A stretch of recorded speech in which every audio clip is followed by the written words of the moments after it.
எல்லாத்தையும் அனுப்பி வச்சுட்டா நம்ம தேவைக்கு என்ன செய்யறது? நமது தேவையே பிறருடைய நன்மைதான். மக்களுக்காக நாம் வாழ்வை அர்ப்பணித்துக் கொண்டவர்கள்.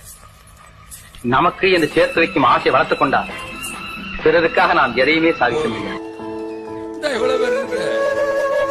4 பேர் வந்தா ஒரு நேரம் சோறு போட மாட்டீங்க.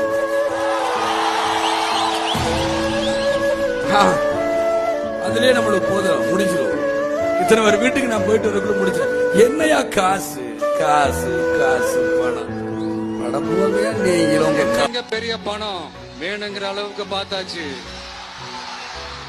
அரசியலுக்கு வந்துதான் நான் பணம் சம்பாதிக்கணுமா என்ன? அதுக்கு கொஞ்சம் கூட அவசியமே இல்லை. எனக்கு எல்லாத்தையும் எல்லாமும் கொடுத்த உங்களுக்காக உழைக்கிறத தவிர எனக்கு வேற எந்த எண்ணமும் எந்த வேலையும் இல்லை.